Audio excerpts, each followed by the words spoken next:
అందరికీ నమస్కారం. ప్రకాశం జిల్లాలో ఉమ్మడి ప్రకాశం జిల్లాలో దర్శి ఎర్రగొండపాలెం తర్వాత అత్యంత ప్రజాదరణ పొందుతున్నటువంటి కాన్స్టిట్యున్సీ.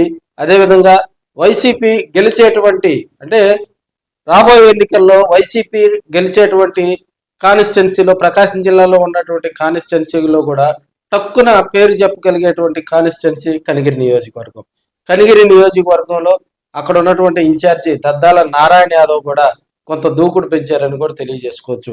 ఈ కోటి సంతకాల సేకరణకు సంబంధించి భారీగా కార్యక్రమాలు నిర్వహించడం, అదేవిధంగా ఎందుకంటే 2024లో కొన్ని రోజుల క్రితమే దద్దాల నారాయణ ఒక మంచి యువకుడిని జగన్మోహన్ రెడ్డి గారు తీసుకొచ్చినటువంటి సందర్భం. సో ఆయన జడ్పీటీసీగా స్థానికంగా ఉండేటువంటి వ్యక్తి, బీసీ సామాజిక వర్గానికి సంబంధించినటువంటి వ్యక్తిని 2024లో వైసీపీ తీసుకొచ్చింది.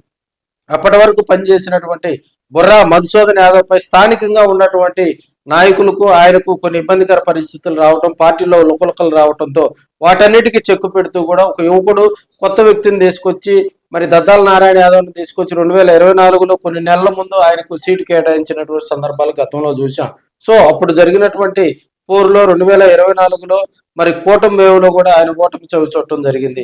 సో 2024 ఎన్నికల తదనంతరం కూడా కొన్ని కాన్స్టిట్యున్సీలో ఉన్నటువంటి నియోజకవర్గ ఇన్ఛార్జీలు కానీ అందుబాటులో లేడు.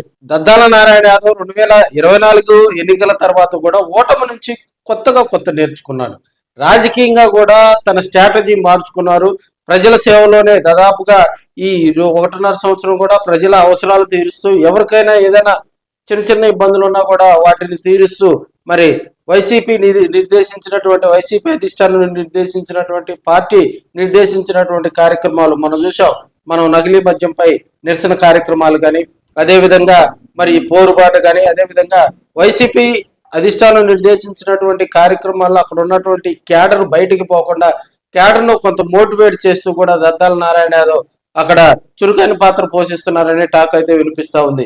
అదేవిధంగా కూటమిపై అక్కడ కొంత అసమ్మతి వచ్చిందని దాన్ని కూడా ఇప్పుడు ఉన్నటువంటి ఇన్ఛార్జిగా ఉన్నటువంటి దద్దాల నారాయణ యాదవ్ దాన్ని వైసీపీ వైపు మలుచుకునే క్రమంలో కూడా కొంత సక్సెస్ అయ్యారని కూడా అక్కడ టాక్ అయితే వినిపిస్తుంది. అదేవిధంగా ఇక్కడ రెడ్డి సామాజిక వర్గం, సో అదేవిధంగా ముస్లిం సామాజిక వర్గం, దళిత సామాజిక వర్గం, ఈ 3 కమ్యూనిటీలతో కూడా ఆయన చాలా దగ్గరగా ఉంటూ వారితోటి కలిసిమెలిసి వాళ్ళ కుటుంబ సభ్యుల్లాగా కూడా కలిసిమెలిసి ముందుకు సాగుతున్నారని మరి అక్కడ ఉన్నటువంటి నియోజకవర్గంలో ఉన్నటువంటి వైసీపీ నాయకులు కార్యకర్తలు అందరూ కూడా తెలియజేస్తూ ఉన్నారు.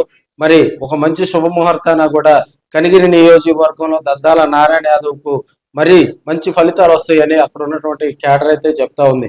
అదేవిధంగా ఎందుకంటే ఆయనకు ఇప్పుడు ప్రస్తుతం కనిగిరి కాన్స్టిట్యున్సీలో అపరిష్కృతంగా ఉన్నటువంటి సమస్యల మీద దృష్టి పెట్టడం, అదేవిధంగా సోషల్ మీడియా వేదికగా కూడా ఈ మధ్యకాలంలో దద్దాల నారాయణ యాదవ్ ఆ పార్టీ వైసీపీ స్థితిగతుల్లో, అదేవిధంగా వైసీపీ పార్టీ జగన్మోహన్ రెడ్డి గారి ఆశయాలను ప్రజల్లోకి తీసుకెళ్తూ సక్సెస్ అవుతున్నారని అక్కడ కొంతమంది రాజకీయ విశ్లేషకులు కూడా తెలియజేస్తూ ఉన్నారు.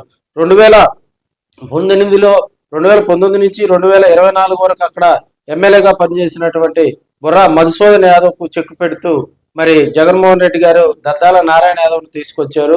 అదేవిధంగా జిల్లా పార్టీ నేతలతో కూడా దద్దాల నారాయణ యాదవ్కు వైసీపీలో ఒక ప్రముఖమైనటువంటి స్థానం ఉంది. వివాదరహితుడు, అదేవిధంగా సౌమ్యుడు, అదేవిధంగా చిన్న వయసులోనే రాజకీయాల్లోకి రావటం, ఇవన్నీ వెరిసి మరి అక్కడ ఉన్నటువంటి క్యాడర్కు అందుబాటులో ఉంటూ వైసీపీలో కూడా కొంత సీనియర్స్ యాక్టివ్గా ఉన్నటువంటి సీనియర్ లీడర్స్ సలహాలు సూచనలతో కూడా 2024 ఓటమి తర్వాత ఆయన స్ట్రాటజీ మార్చుకోవడం జరిగింది.